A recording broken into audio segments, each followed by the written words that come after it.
Olá, meu nome é Cauane de Oliveira e eu vou iniciar a minha apresentação para a disciplina de Ocidente e Oriente no Tempo Presente, do professor Cândido Rodrigues. E o texto que eu escolhi para apresentar da nossa disciplina foi do autor Pierre Rosanvallon, que se chama O Século do Populismo, História, Teoria e Crítica, que é um livro, né? E o capítulo 4, do Horizonte da Democratura, a Questão da Irreversibilidade. Então, essa é a estrutura do texto que eu escolhi. Ele começa com o Horizonte da Democratura, a Questão da Reversibilidade, que é o nome do capítulo 4, onde ele explica melhor o que é esse termo, que significa o termo democratura, e depois ele explica melhor sobre a filosofia e política da irreversibilidade, e ele desenvolve bastante sobre a polarização e politização das instituições e finaliza falando sobre a epistemologia e moral da polarização generalizada. E a ideia central desse texto é a análise que o autor vai fazer cada um dos pontos sobre como governos populistas que se elegeram democraticamente foram aos poucos incorporando práticas autoritárias e até que eles se transformassem em democraturas, né? E nós vamos entender o que isso significa. Então, primeiramente, para a gente entender o que significa esse termo, democratura, é um termo que teve origem na França e é uma mistura das palavras democracia e ditadura. De acordo com Le Robert, que é um dicionário de referência da língua francesa, é um termo usado para se referir a um regime político que mistura aparências democráticas e um exercício autoritário de poder.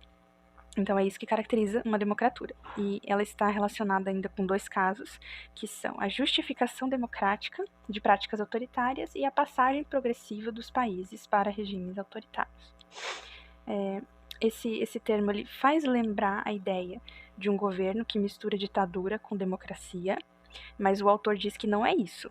Não é isso. Não é um regime com aparência democrática, e que no fundo é uma ditadura, e não é também um regime híbrido. É um regime em que existe, de fato, a democracia, e a democratura é algo que acontece dentro dela, dentro da estrutura do regime, sendo democrático. Deixa eu passar aqui. Tá, depois de esclarecer o termo, ele fala dos fatores que devem ser considerados para analisar as condições em que regimes que foram eleitos por ondas populistas se transformaram em democraturas. Então, vai fazer uma análise, né? E ele vai desenvolver os seus principais argumentos em cima desses pontos aqui, que são a instauração de uma filosofia e política de irreversibilidade, uma dinâmica de polarização institucional e radicalização da política e a epistemologia e moral da radicalização. No primeiro ponto, filosofia e política da irreversibilidade, ele explica que quando um governo populista é eleito, não basta que haja uma mudança de governo apenas, mas tem que acontecer um rompimento total com qualquer lembrança do governo anterior. É o que ele chama de ruptura de natureza revolucionária. Então, entra um regime populista, né? E nesse regime não basta apenas mudar, né, de regime, tem que acabar com qualquer lembrança do governo que foi antes. Tem que ser uma coisa nova. E essa política da irreversibilidade ocorre nos regimes populistas por meio, primariamente, da formação de assembleias constituintes, que são eleitas para aprovar modificações que têm por objetivo instaurar uma democracia polarizada. Dessa forma, para reduzir a independência das instituições.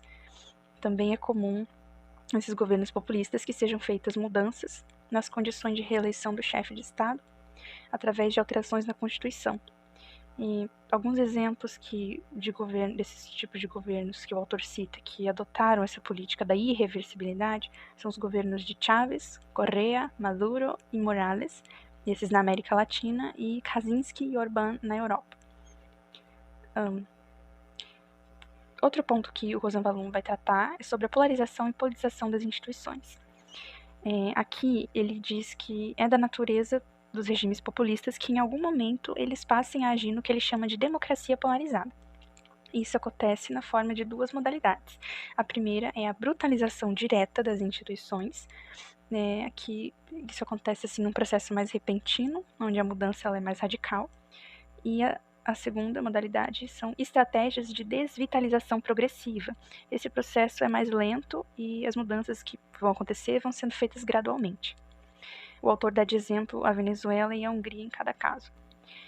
E olha só, a Venezuela, que é um exemplo de brutalização direta das instituições, no governo de Hugo Chávez, lá em 1999, ele elegeu uma Assembleia Constituinte, dissolveu todas as instituições, criou novas para colocar no lugar delas, e ele substituiu também toda a corte por um Tribunal de Justiça Supremo, e nisso o número de membros foi aumentado, e todos os membros que eram contra o governo foram substituídos por apoiadores fiéis.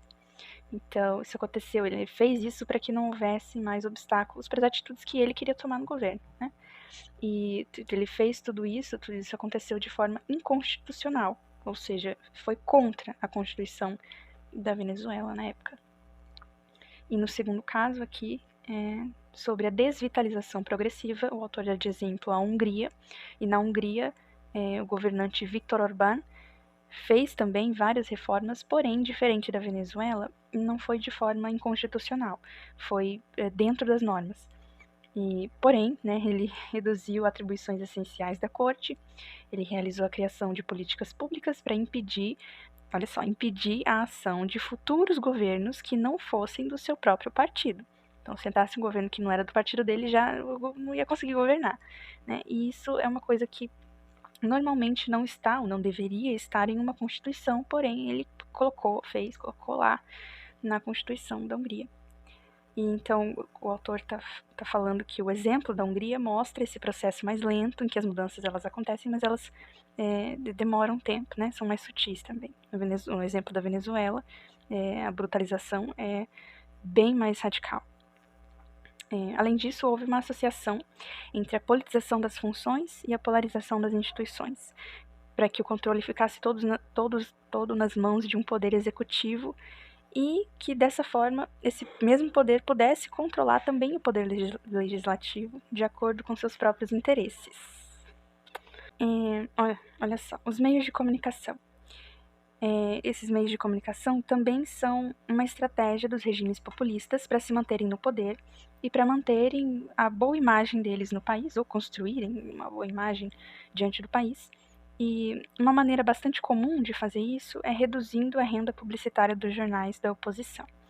Então funciona assim: as empresas públicas elas ficam proibidas de anunciar nesses jornais, e as empresas privadas também vão sofrer uma pressão. Então não vão ter anúncios, né? Então, sem o dinheiro desses anúncios, os jornais vão começar a ter dificuldades financeiras e vão acumulando dívidas, e por conta dessas dívidas eles acabam sendo comprados por jornais que são aliados do governo. E, claro, esses jornais eles recebem vantagens, benefícios para promover a boa imagem do regime, né? E esse é um ponto interessante que o autor destacou no texto e eu quis destacar aqui também. Aqui, o autor já vai encaminhando para o final do capítulo, onde ele fala sobre as transformações da vida pública que ocorrem pela adoção de regimes populistas. Essas transformações podem ser medidas pelo desaparecimento das regras implícitas que regem a vida pública, né? As regras que vêm da civilidade democrática, ou seja, a princípio essas mudanças elas são sutis e aí elas vão subindo de nível, né?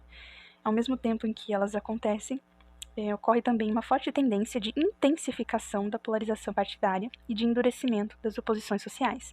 Quer dizer, a polarização partidária, que já é a máxima separação entre dois extremos, né? Polarização, são dois polos, e aí tem um extremo, aí tem o outro extremo, do outro lado. Então já é a máxima separação. Isso aí, que já é a máxima separação, fica ainda mais intenso num regime populista. E o exemplo que ele usa para nossa compreensão sobre essas duas características aqui, que medem as transformações dos regimes populistas, é o do governo do Donald Trump, que é o ex-presidente dos Estados Unidos. Então, a linguagem dele, além de ser considerada extremamente vulgar, promovia ainda mais as divisões partidárias que já existiam, porque nos discursos que ele fazia, ele sempre trazia repetidas vezes a mensagem de que o país estava dividido entre bons e maus americanos, entre amigos e inimigos. Então, esse é um exemplo de como as oposições sociais ficam mais intensas num regime populista. Além disso, a maneira como ele fez as alterações no governo, as nomeações que foram feitas, demitiu lá o chefe do FBI, né?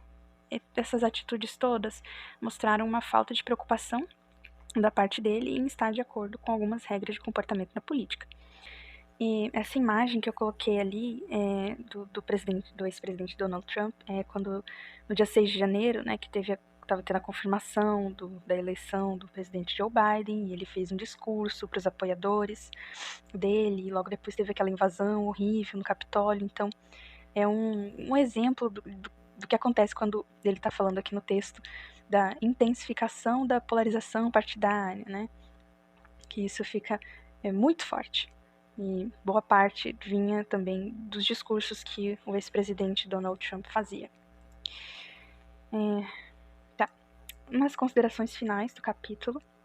A última argumentação que o Pierre Rosanvallon trata na análise desse processo, em que os regimes populistas eleitos democraticamente acabam se tornando democraturas, esse ponto é a epistemologia e moral da polarização generalizada. Palavras difíceis, né? Os líderes populistas, quando eles vão construir a sua imagem, fazer os seus discursos, não se trata apenas de uma questão de defender a opinião que eles têm, mas eles precisam, segundo o autor, eles precisam se apresentar como as pessoas que possuem a verdade, detentores da verdade, enquanto que o outro lado, que é o lado da oposição, é o lado da mentira, que engana os cidadãos. E os conflitos de interesse vão estar justamente ao redor disso que ele descreve como combate decisivo. Combate entre o quê?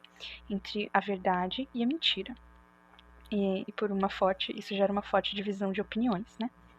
E ele deu o exemplo do Donald Trump, né? Mas a gente conhece também, aqui no Brasil, pelo menos nas últimas eleições, o que é uma forte divisão de opiniões, né? E isso aqui gera um outro problema, porque esse tipo de regime vem se fortalecendo numa tendência bem atual da nossa sociedade, que é dissolver, ou seja, acabar com a diferença entre fato, que é o que eu sei que aconteceu, e opinião, que é o que eu acho. E finalizando as considerações, o autor diz que os regimes populistas constroem a imagem dos opositores de forma radical, como aqueles que são imorais e corrompidos, e se a oposição for um lado mau, então eles assumem a imagem do bem, que vai resolver todos os problemas, e usam desse argumento para justificar suas ações. Então é assim, porque a oposição aqui, né, o outro lado é um lado ruim, é um lado mau, é um lado mentiroso, é um lado que está enganando todo mundo. Então, para eu proteger a população desse lado que é mau, eu vou começar a fazer aqui um monte de coisa, tomar uma série de atitudes que às vezes são mal vistas, né, para proteger a população desse lado que é mau. Então, nisso eles vão fazendo bastante coisa, justificando com esse argumento. E, bom, é isso. Eu encerro aqui a minha apresentação. Essas são as minhas referências. Eu usei especificamente o texto do Pierre Rosanvallon. E muito obrigada pela atenção. Espero que tenha ficado claro. Até a próxima e tchau, tchau.